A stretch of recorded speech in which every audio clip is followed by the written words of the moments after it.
Ladies and gentlemen, please welcome Ivanka Trump.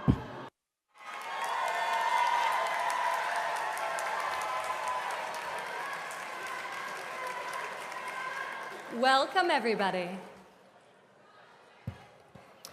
Today, I have the honor of introducing a man who needs no introduction. His legend has been built, and his accomplishments are too many to name. That man is my father.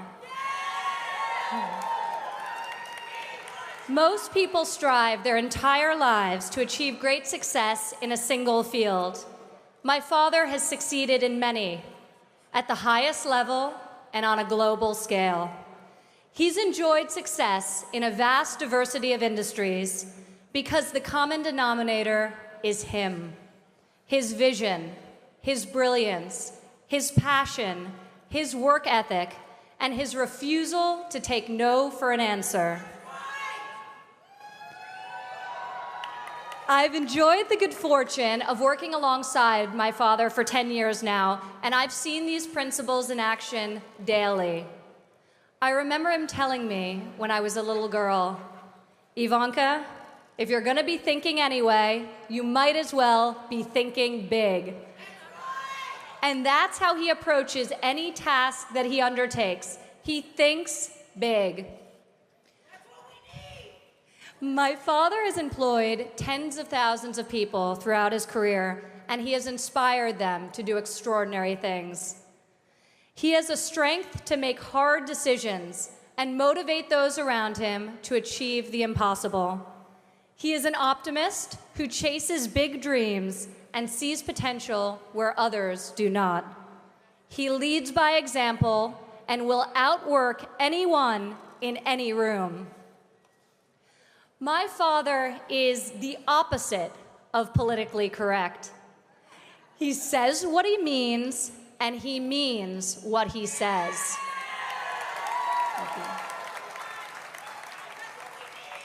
He is also the best negotiator I have ever met. Countless times I've stood by his side and watched him make deals that seemed impossible to get done. He has the discernment to understand what the other party needs and then to get exactly what he wants. My father knows how to be a fierce opponent, but also how to be a very loyal friend. When it comes to building bridges, he can do so figuratively, but also has the rare ability to do so literally, on time and under budget.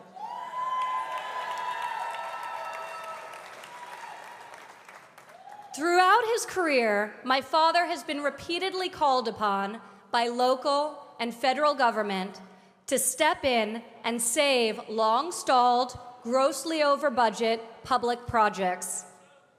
Whether it's building a skating rink in the heart of Central Park, meticulously restoring the exterior facade of Grand Central Terminal, enabling the development of New York City's Jacob Javits Convention Center, creating a championship public golf course for the city of New York, or redeveloping the iconic but totally underutilized old post office building on Pennsylvania Avenue in the heart of Washington, D.C.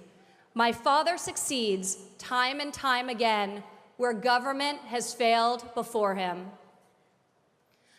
I consider myself fortunate to have learned from the best, both as an entrepreneur and as a parent. My father is a man who is deeply grounded in tradition. He raised my siblings and me to work hard and to strive for excellence in all that we do. He taught us that we have a responsibility to make a positive contribution to society. Here today, my father is again leading me by example. My generation finds itself at a crossroads. Our leadership has been mired in bureaucracy of its own creation.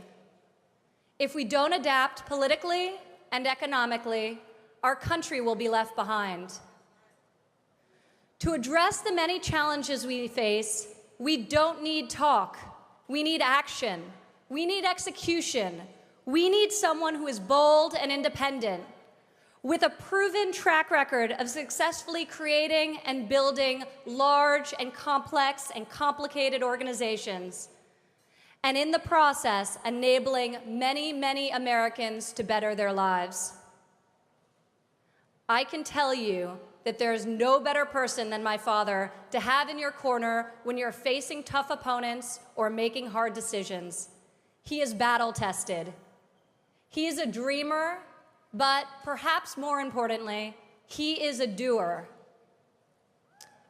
Ladies and gentlemen, it is my pleasure to introduce to you today a man who I have loved and respected my entire life, my father, Donald J. Trump.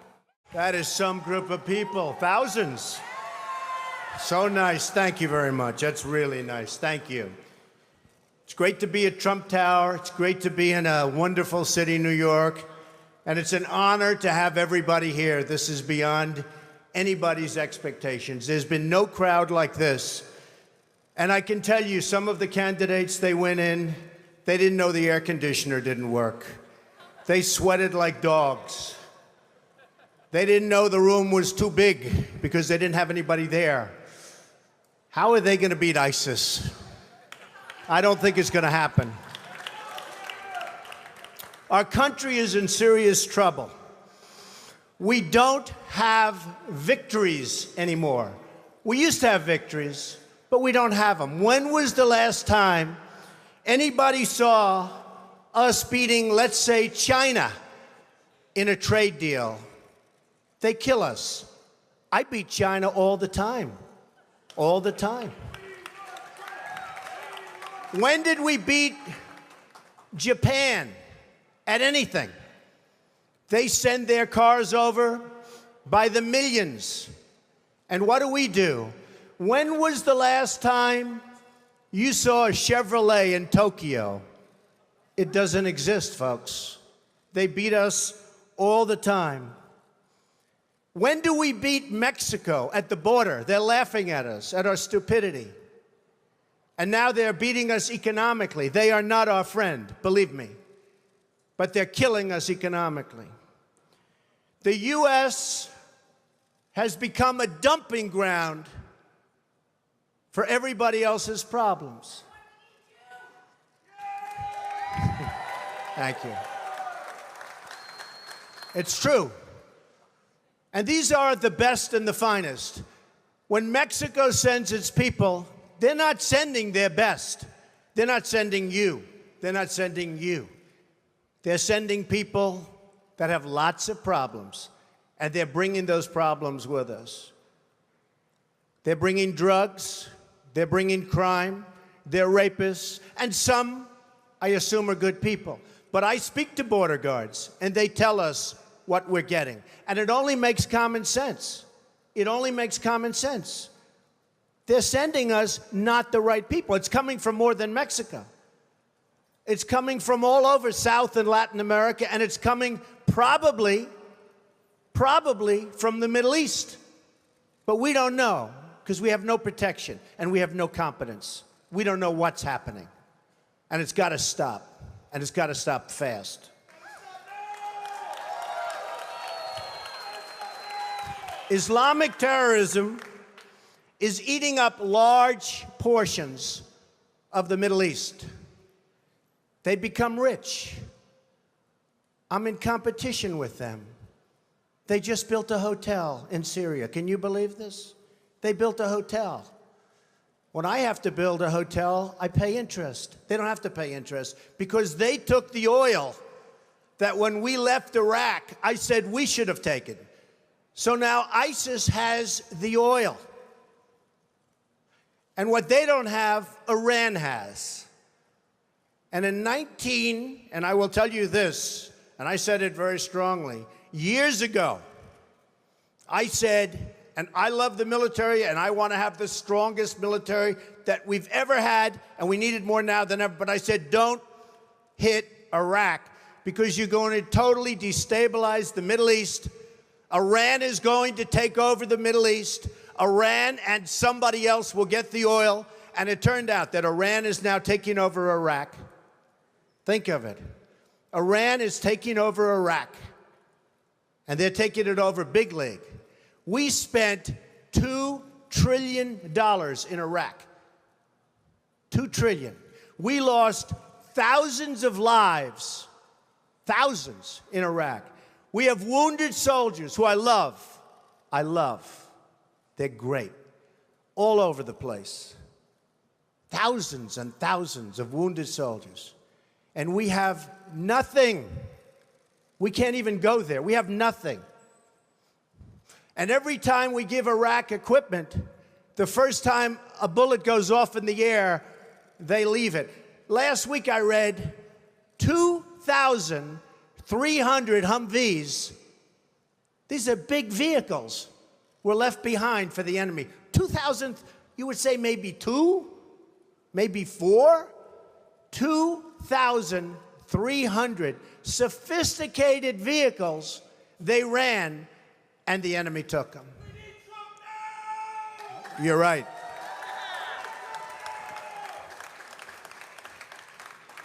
Last quarter, it was just announced, our gross domestic product, a sign of strength, right? But not for us. It was below zero. Who ever heard of this? It's never below zero. Our labor participation rate was the worst since 1978. But think of it, GDP below zero. Horrible labor participation rate. And our real unemployment is anywhere from 18 to 20%. Don't believe the 5.6. Don't believe it. That's right, a lot of people up there can't get jobs. They can't get jobs because there are no jobs. Because China has our jobs, and Mexico has our jobs. They all have our jobs. But the real number is anywhere from 18 to 19 and maybe even 21%. And nobody talks about it because it's a statistic that's full of nonsense.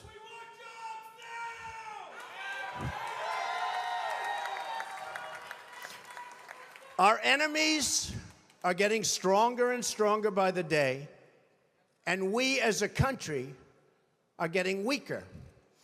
Even our nuclear arsenal doesn't work. It came out recently. They have equipment that's 30 years old. They don't even know if it worked. And I thought it was horrible when it was broadcast on television because, boy, does that send signals to Putin and all of the other people that look at us and they say, that is a group of people and that is a nation that truly has no clue. They don't know what they're doing. They don't know what they're doing. We have a disaster called the big lie, Obamacare. Obamacare. Yesterday it came out that costs are going for people up 29, 39, 49, and even 55%. And deductibles are through the roof. You have to get hit by a tractor, literally a tractor, to use it. Because the deductibles are so high, it's virtually useless. It is a disaster. And remember the $5 billion website. $5 billion we spent on a website. And to this day, it doesn't work. A $5 billion website. I have so many websites. I have them all over the place. I hire people. They do a website. It costs me $3. $5 billion website.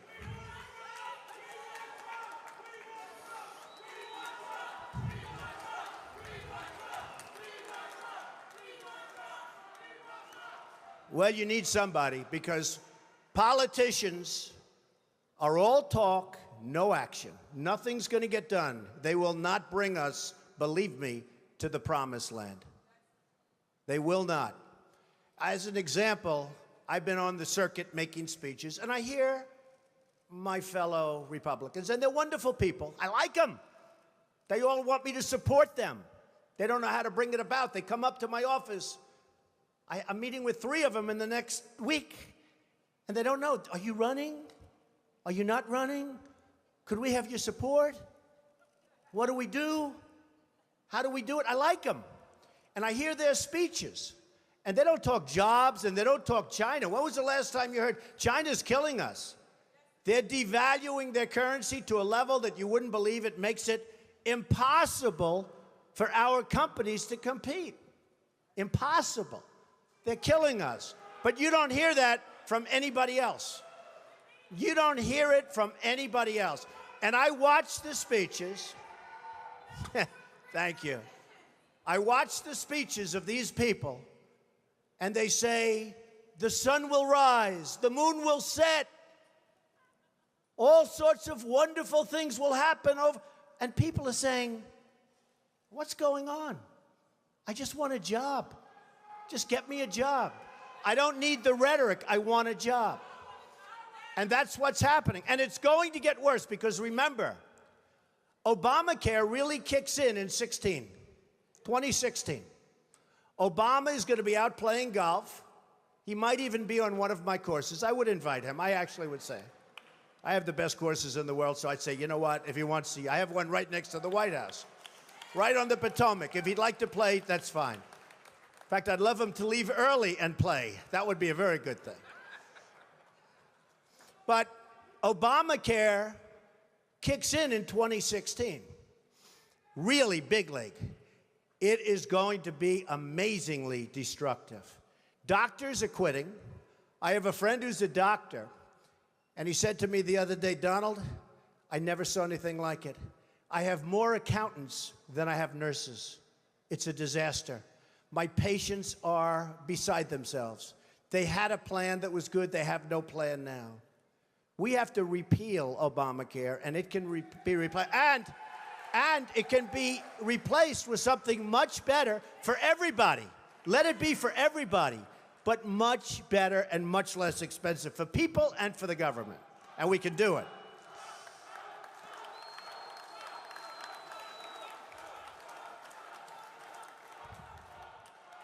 So, I've watched the politicians. I've dealt with them all my life. If you can't make a good deal with a politician, then there's something wrong with you. You're certainly not very good. And that's what we have representing us. They will never make America great again. They don't even have a chance. They're controlled fully. They're controlled fully by the lobbyists, by the donors, and by the special interests, fully. They control them. Hey, I have lobbyists, I have to tell you. I have lobbyists that can produce anything for me. They're great. But you know what? It won't happen. It won't happen. Because we have to stop doing things for some people, but for this country, it's destroying our country. We have to stop, and it has to stop now. Now, our country needs a truly great leader. And we need a truly great leader now. We need a leader that wrote The Art of the Deal. We need a leader that can bring back our jobs, can bring back our manufacturing, can bring back our military, can take care of our vets. Our vets have been abandoned. And we also need a cheerleader. You know, when President Obama was elected, I said, well, the one thing I think he'll do well, I think he'll be a great cheerleader for the country. I think he'd be a great spirit. He was vibrant. He was young. I really thought that he would be a great cheerleader. He's not a leader, that's true. You're right about that. But he wasn't a cheerleader. He's actually a negative force. He's been a negative force. He wasn't a cheerleader. He was the opposite. We need somebody that can take the brand of the United States and make it great again. It's not great again. We need somebody. We need somebody that literally will take this country and make it great again. We can do that. And I will tell you, I love my life. I have a wonderful family. They're saying, Dad, you're going to do something that's going to be so tough. You know, all of my life I've heard that a truly successful person, a really, really successful person, and even modestly successful, cannot run for public office. Just can't happen. And yet that's the kind of mindset that you need to make this country great again. So, ladies and gentlemen, I am officially running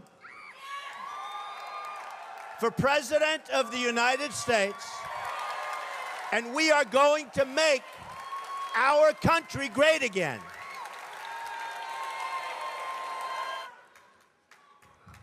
It can happen. Our country has tremendous potential. We have tremendous people. We have people that aren't working. We have people that have no incentive to work. But they're going to have incentive to work. Because the greatest social program is a job. And they'll be proud, and they'll love it, and they'll make much more money than they would have ever made. And they'll be doing so well, and we're going to be thriving as a country. Thriving. It can happen. I will be the greatest jobs president that God ever created. I tell you that.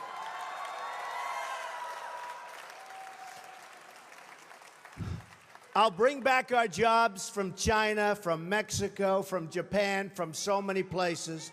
I'll bring back our jobs, and I'll bring back our money. Right now, think of this. We owe China $1.3 trillion. We owe Japan more than that.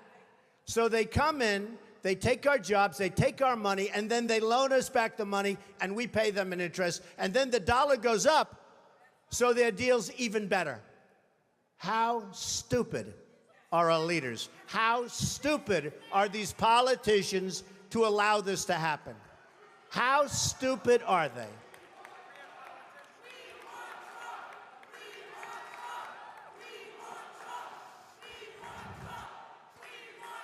I'm going to tell you, thank you. I'm going to tell you a couple of stories about trade, because I'm totally against the trade bill for a number of reasons. Number one, the people negotiating it don't have a clue.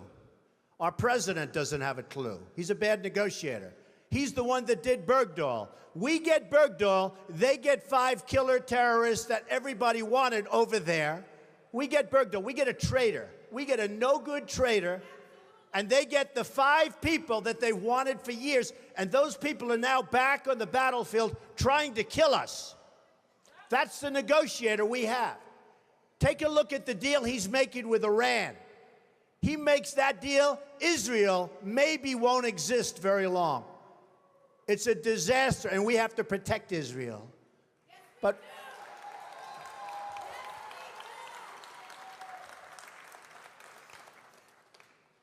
so we need people. I'm a free trader. But the problem with free trade is you need really talented people to negotiate for you. If you don't have talented people, if you don't have great leadership, if you don't have people that know business, not just a political hack that got the job because he made a contribution to a campaign, which is the way all jobs just about are gotten, free trade is terrible. Free trade can be wonderful if you have smart people. But we have people that are stupid. We have people that aren't smart. And we have people that are controlled by special interests. And it's just not going to work. So here's a couple of stories. Happened recently. A friend of mine is a great manufacturer. And you know, China comes over and they dump all their stuff. And I buy it. I buy it. Because, frankly, I have an obligation to buy it. Because they devalue their currency so brilliantly. They just did it recently, and nobody thought they could do it again. But with all our problems with Russia, with all our problems with everything, they got away with it again. And it's impossible for our people here to compete. So I want to tell you this story. A friend of mine is a great manufacturer. Calls me up a few weeks ago. He's very upset. I said, what's your problem? He said, you know, I make great product. And I said, I know that because I buy the product. He said, I can't get it into China. They won't accept it. I sent a boat over and they actually sent it back. They talked about environmental. They talked about all sorts of crap that had nothing to do with it. I said, oh, wait a minute, that's terrible. Does anyone know this? He said, yeah, they do it all the time with other people. I said, they send it back? Yeah. So I finally got it over there, and they charged me a big tariff. They're not supposed to be doing that.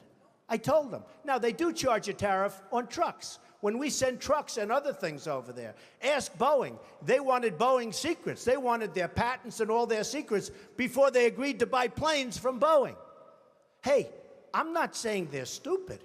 I like China. I sell apartment for I just sold an apartment for $15 million to somebody from China.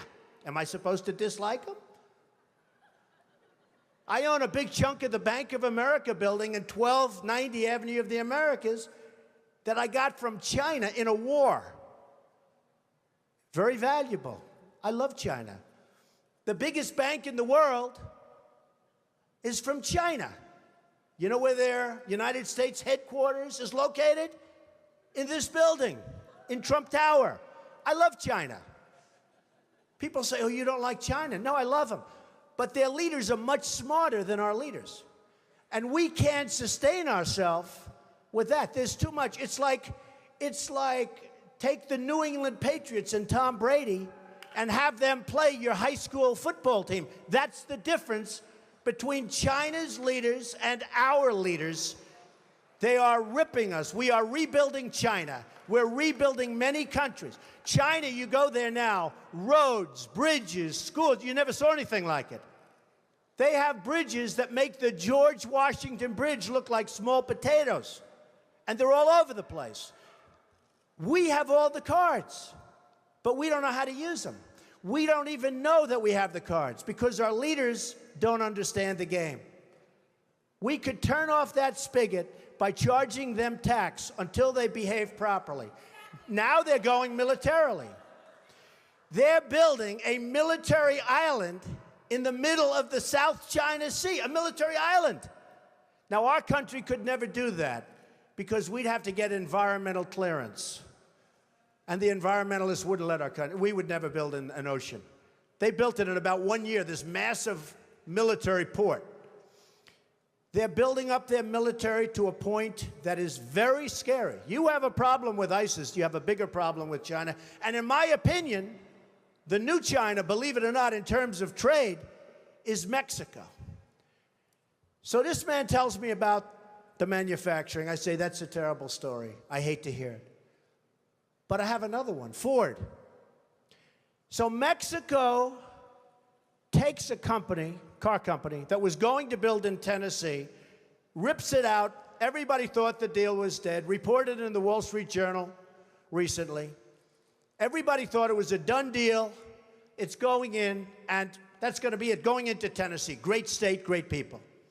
All of a sudden, at the last moment, this big car manufacturer, foreign, announces they're not going to Tennessee. They're going to spend their $1 billion in Mexico instead. Not good. Now Ford announces a few weeks ago that Ford is going to build a $2.5 billion car and truck and parts manufacturing plant in Mexico. $2.5 billion. It's going to be one of the largest in the world. Ford, good company. So I announced that I'm running for president. I would, one of the early things I would do, probably before I even got in, and I wouldn't even use, you know, I know the smartest negotiators in the world. I know the good ones, I know the bad ones, I know the overrated ones. You got a lot of them that are overrated. They're not good, they think they are. They get good stories because the newspapers get buffaloed. But they're not good. But I know the best negotiators in the world. and I'd put them one for each country. Believe me, folks, we will do very, very well. Very, very well. But I wouldn't even waste my time with this one. I would call up the head of Ford, who I know, if I was president. I'd say, congratulations. I understand that you're building a nice $2.5 billion car factory in Mexico, and that you're going to take your cars and sell them to the United States, zero tax. Just flow them across the border. And you say to yourself, how does that help us, right? How does that help us? Where is that good? It's not. So I'd say, congratulations, that's the good news. Let me give you the bad news. Every car and every truck and every part manufactured in this plant that comes across the border, we're going to charge you a 35% tax. Okay? And that tax is going to be paid simultaneously with the transaction. And that's it. Now, here's what's going to happen. If it's not me in the position, it's one of these politicians that we're running against. You know, the 400 people that we're all running against. And here's what's going to happen. They're not so stupid. They know it's not a good thing. And they may even be upset by it. But then they're going to get a call from their donors, or probably from the lobbyist for Ford, and say, you can't do that to Ford because Ford takes care of me and I take care of you, and you can't do that to Ford. And guess what? No problem. They're going to build in Mexico. They're going to take away thousands of jobs. It's very bad for us.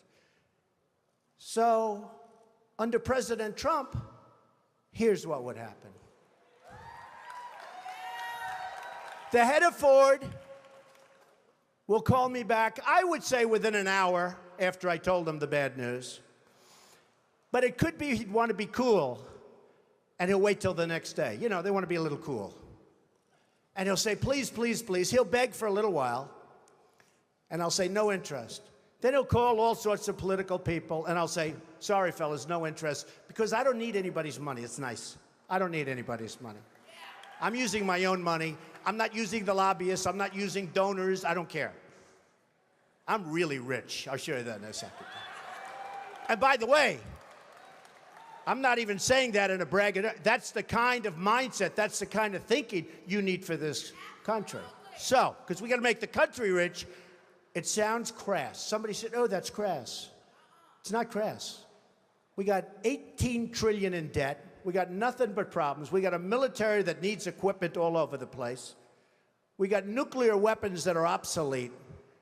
We've got nothing. We got Social Security that's going to be destroyed if somebody like me doesn't bring money into the country. All these other people want to cut the hell out of it. I'm not going to cut it at all. I'm going to bring money in, and we're going to save it. But here's what's going to happen. After I'm called by 30 friends of mine who contributed to different campaigns, after I'm called by all of the special interests and by the donors and by the lobbyists, and they have zero chance at convincing me, zero. I'll get a call the next day from the head of Ford. He'll say, please reconsider. I'll say no. He'll say, Mr. President, we've decided to move the plant back to the United States. We're not going to build it in Mexico. That's it. They have no choice. They have no choice. There are hundreds of things like that. I'll give you another example. Saudi Arabia. They make $1 billion a day. $1 billion a day. I love the Saudis. Many are in this building. They make $1 billion a day. Whenever they have problems, we send over the ships. We're going to protect. What are we doing? They got nothing but money. If the right person asked them, they pay a fortune. They wouldn't be there except for us. And believe me, you look at the border with Yemen. You remember Obama a year ago. Yemen was a great victory. 2 weeks later, the place was blown up. Everybody got, and they kept our equipment. They always keep our equipment. We just said used equipment, right? They always keep our equipment. We ought to send some real junk, because frankly, we ought to send our surplus. We're always losing this gorgeous brand new stuff. But look at that border with Saudi Arabia. Do you really think that these people are interested in Yemen? Saudi Arabia, without us, is gone. They're gone. And I'm the one that made all of the right predictions about Iraq. You know, all of these politicians that I'm running against now, it's so nice to say I'm running as opposed to if I run, I'm running. But all of these politicians that I'm running against now, they're trying to disassociate. I mean, you looked at Bush, it took him 5 days to answer the question on Iraq. He couldn't answer the question, he didn't know. I said, is he intelligent? Then I looked at Rubio. He was unable to answer the question. Is Iraq a good thing or a bad thing? He didn't know. He couldn't answer the question. How are these people going to lead us? How are we going to go back and make it great again? We can't. They don't have a clue. They can't lead us. They can't. They can't even answer simple questions. It was terrible. But Saudi Arabia is in big, big trouble. Now, thanks to fracking and other things, the oil is all over the place. And I used to say it. There are ships at sea, and this was during the worst crisis, that were loaded up with oil. And the cartel kept the price up. Because again, they were smarter than our leaders. They were smarter than our leaders. There is so much wealth out there that can make our country so rich again, and therefore make it great again. Because we need money. We're dying. We're dying. We need money. We have to do it. And we need the right people. So, Ford will come back. They'll all come back. And I will say this. This is going to be an election, in my opinion, that's based on competence. Somebody said, thank you, darling. Somebody said to me the other day, a reporter, very nice reporter, but Mr. Trump, you're not a nice person. We don't need nice. That's true. But actually, I am. I think I am a nice person. People that know me like me. Does my family like me? I think so, right? Look at my family. I'm proud of my family. By the way, speaking of my family, Melania, Barron, Kai, Donnie, Don, Vanessa, Tiffany, Ivanka did a great job. Did she do a great job? Great. Jared, Laura, and Eric. I'm very proud of my family. They're a great family.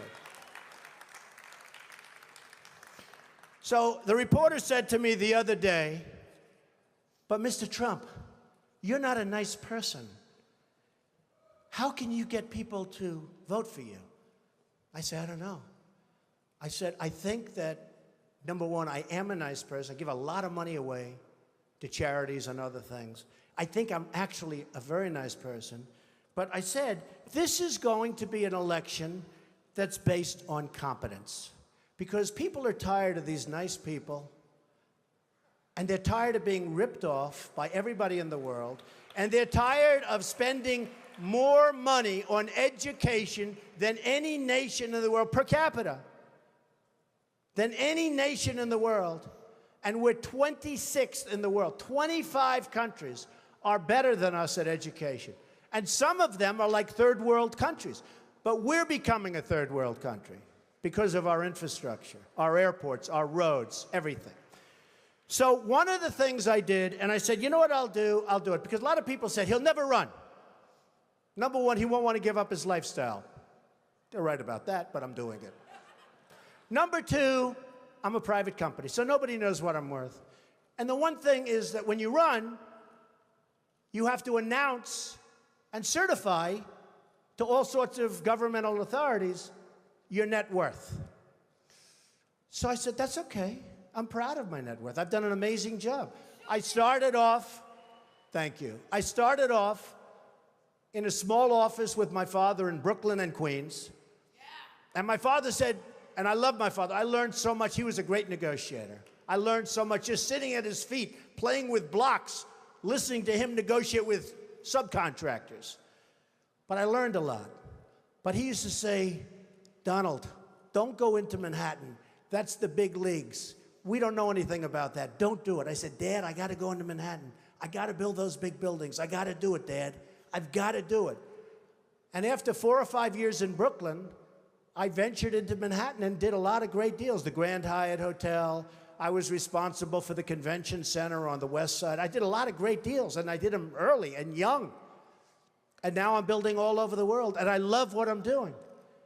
But they all said, a lot of the pundits on television, well, Donald will never run. And one of the main reasons is he's private, and he's probably not as successful as everybody thinks. So I said to myself, you know, nobody's ever going to know unless I run, because I'm really proud of my success. I really am. I've employed tens of thousands of people over my lifetime. That means medical, that means education, that means everything. So a large accounting firm and my accountants have been working for months because it's big and complex, and they've put together a statement, a financial statement. This is a summary, but everything will be filed eventually with the government, and we don't need extensions or anything. We'll be filing it right on time. We don't need anything. And it was even reported incorrectly yesterday because they said he had assets of $9 billion. So I said, no, that's the wrong number. That's the wrong number, not assets. So they put together this, and before I say it, I have to say this. I made it the old-fashioned way. It's real estate. You know, it's real estate. It's labor, and it's unions good and some bad, and lots of people that aren't in unions, and it's all over the place, and building all over the world. And I have assets, big accounting firm, one of the most highly respected, $9,240 million. And I have liabilities of about 500. That's long-term debt, very low interest rates. In fact, one of the big banks came to me and said, Donald, you don't have enough borrowings. Could we loan you $4 billion? I said, I don't need it. I don't want it. And I've been there. I don't want it. But in 2 seconds, they give me whatever I wanted. So I have a total net worth, and now with the increase, it'll be well over $10 billion. But here, a total net worth of $8 billion, net worth, not assets, not liability, a net worth. After all debt, after all expenses, the greatest assets, Trump Tower, 1290 Avenue of the Americas, Bank of America building in San Francisco, 40 Wall Street, sometimes referred to as the Trump building, right opposite the New York City, many other places, all over the world. So the total is $8,737,540,000. Now, I'm not doing that. I'm not doing that to brag, because you know what? I don't have to brag. I don't have to, believe it or not. I'm doing that to say that that's the kind of thinking our country needs. We need that thinking. We have the opposite thinking. We have losers. We have losers. We have people that don't have it. We have people that are morally corrupt. We have people that are selling this country down the drain. So I put together the statement, and the only reason I'm telling you about it today is because we really do have to get going. Because if we have another 3 or 4 years, you know, we're at 18 trillion now. We're soon going to be at 20 trillion. According to the economists, who I'm not big believers in, but nevertheless, this is what they're saying, that 24 trillion, we're very close. That's the point of no return. $24 trillion. We will be there soon. That's when we become Greece. That's when we become a country that's unsalvageable. And we're going to be there very soon. We're going to be there very soon. Make America strong! So, just to sum up, I would do various things very quickly. I would repeal and replace the big lie Obamacare. I would build a great wall, and nobody builds walls better than me, believe me. And I'll build them very inexpensively. I will build a great, great wall on our southern border, and I will have Mexico pay for that wall. Mark my words. Nobody would be tougher on ISIS than Donald Trump. Nobody. I will find within our military, I will find the General Patton, or I will find General MacArthur. I will find the right guy. I will find the guy that's going to take that military and make it really work. Nobody will be pushing us around. I will stop Iran from getting nuclear weapons, and we won't be using a man like Secretary Kerry that has absolutely no concept of negotiation, who's making a horrible and laughable deal, who's just being tapped along as they make weapons right now, and then goes into a bicycle race at 72 years old and falls and breaks his leg. I won't be doing that. And I promise I will never be in a bicycle race, that I can tell you. I will immediately terminate President Obama's illegal executive order on immigration. Immediately.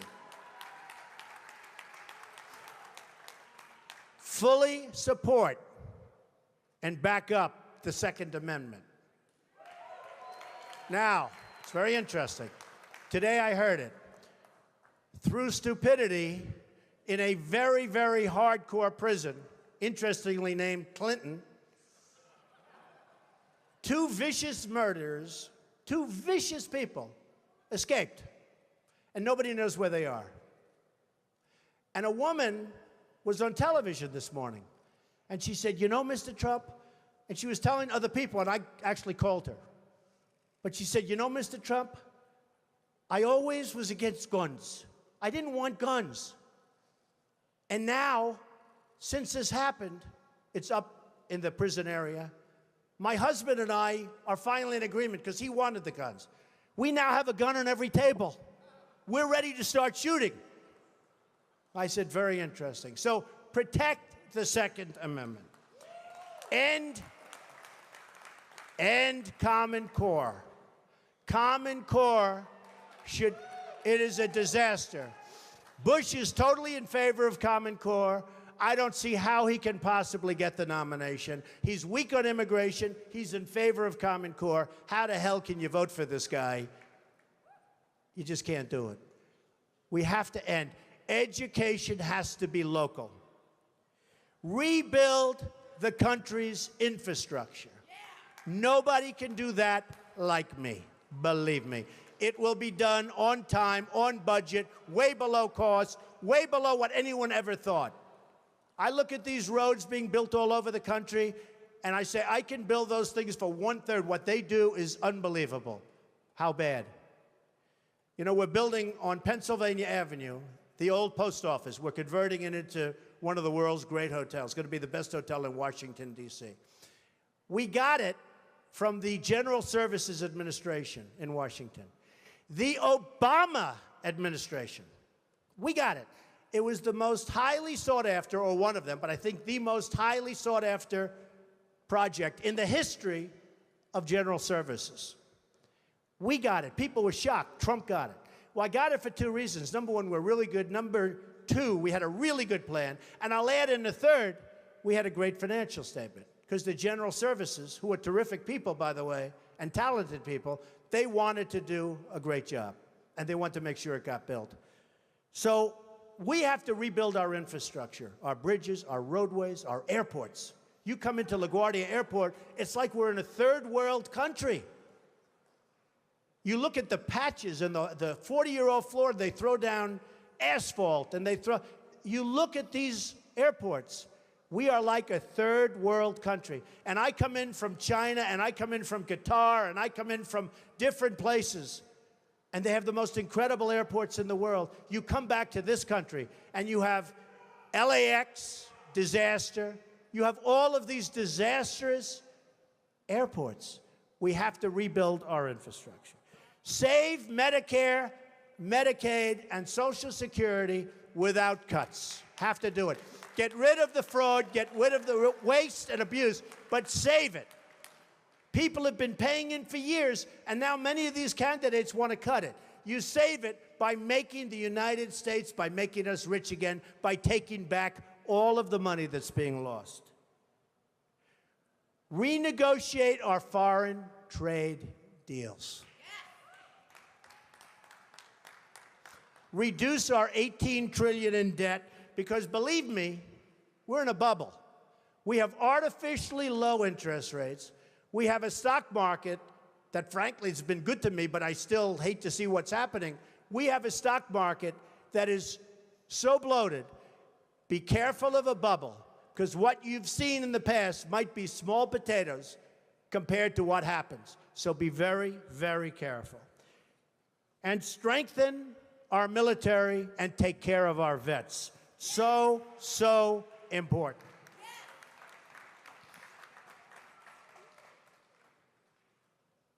Sadly, the American dream is dead. But if I get elected president, I will bring it back bigger and better and stronger than ever before, and we will make America great again. Thank you. Thank you very much.